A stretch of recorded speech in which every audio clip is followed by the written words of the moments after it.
could have been something out of a John le Carré novel, but this horror is all very real. A clandestine group turned to old-school beepers, those devices used by doctors and others before the advent of cell phones, to safely, they thought, communicate. But somehow, the other side infiltrated these devices during their manufacturing halfway across the world, and then on a well-planned day, hundreds of beepers sent a false message from what they believed was leadership, and when these hundreds of members went to read the messages, they exploded. Yes, hundreds of beepers did explode across Lebanon simultaneously. The result was thousands being injured, including many innocent civilians who just happened to be standing nearby.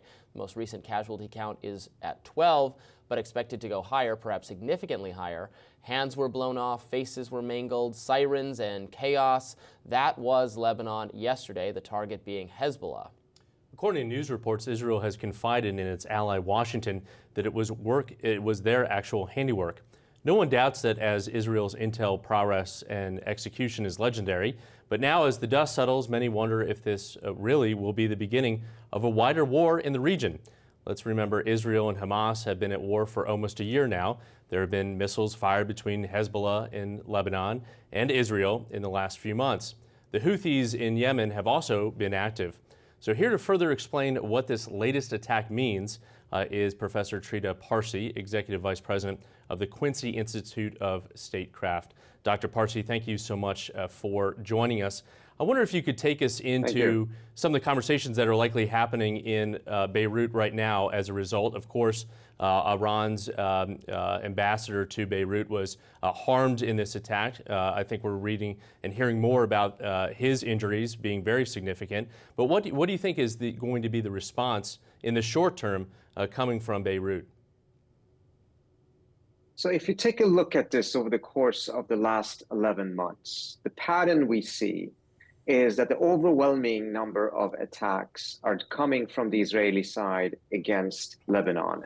Up until about a month ago, the statistics show that 83% of all of the projectiles being fired were fired from the Israeli side into Lebanon, not the other way around. And this then supports another pattern that has also been quite clear, which is that it is not Hezbollah or Iran that is looking for a fight or an expansion of the war. It is on the Israeli side. In fact, the Israeli defense minister just said earlier this week that war with Lebanon is necessary in order to what he called tranquilize the northern front. And we also have statements from the U.S. government, or at least leaks from the U.S. government, saying that for months they have tried to convince the Israelis not to start another war, not to expand the war into Lebanon. The Lebanese have not responded in the same manner or with the same ferociousness, and that has been criticized by some on their end as saying that it's not been enough to restore deterrence. And the Iranians have not at all responded in some cases, including the assassination of Ismail Haniyeh in Tehran on the day of the inauguration of the Iranian president. So the question here at this point is, the Israelis seem to be quite intent on expanding this war, really getting into a real war with Lebanon. And the more we're seeing that Hezbollah is showing a degree of restraint, not full restraint, but a degree of restraint, it does not seem to lead to a scenario in which the Israelis are backing off, but on the contrary, they're further escalating. And this is in contradiction to what the U.S. is telling the Israelis that it wants Israel to do, which is to not start a war, certainly not right before the elections.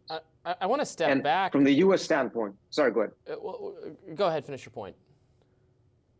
Well, I was just going to say, from the U.S. standpoint, obviously, the most important thing here is to not have a regional war that drags the U.S. into it. But unfortunately, that is exactly what the Israelis seem to be intent on doing. And Biden's strategy of preventing that has been an absolutely abysmal failure. Can we talk a little bit more about what actually took place yesterday? These videos all over social media of the pagers exploding, injuring, not just the people who had them, but people nearby. I mean, can you imagine if this happened while you were driving? That the potential to harm not specifically alleged Hezbollah fighters is, I'm sure we're going to continue to learn about all the examples of that happening. I mean, this is kind of Black Mirror dystopia, kind of your device just exploding in your pocket. What do we know about how this operation was executed? Is this going to be a new front just in warfare more generally? Do you have to worry about, where, what hostile nation your cell phone came from, the technology used to do this? I presume, my understanding is it wasn't like some hacking of the pager technology, but rather that they had something in them already, that you can't just technologically, do this to any random device of this kind. But what do we know about how this was done and what it means for the future of warfare? We don't have a full picture, but let me start off by saying this.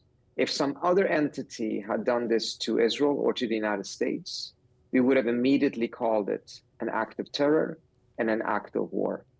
Now we're doing neither. But in the eyes of much of the world, that is exactly what this is.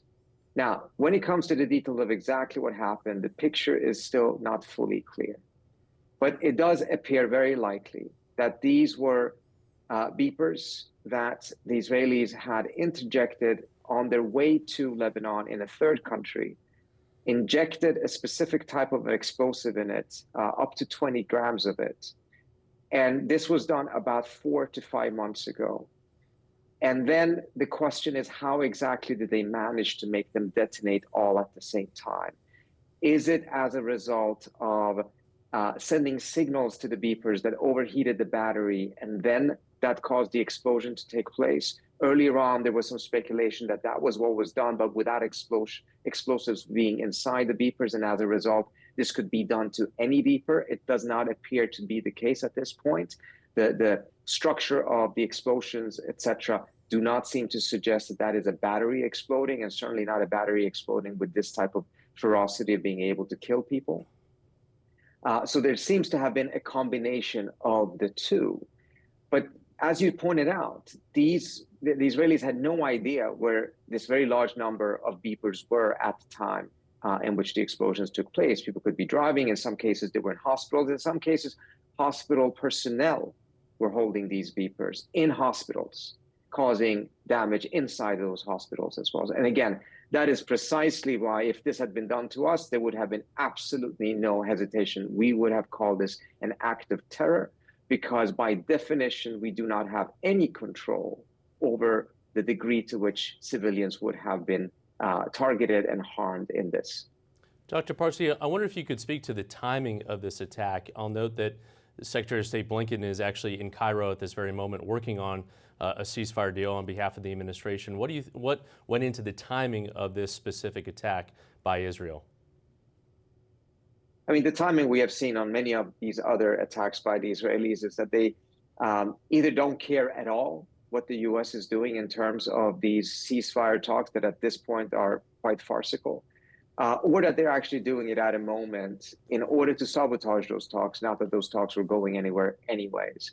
But I think what is increasingly clear, though, is that there seems to be a desire on the Netanyahu government to expand the war and to expand the war prior to the U.S. election.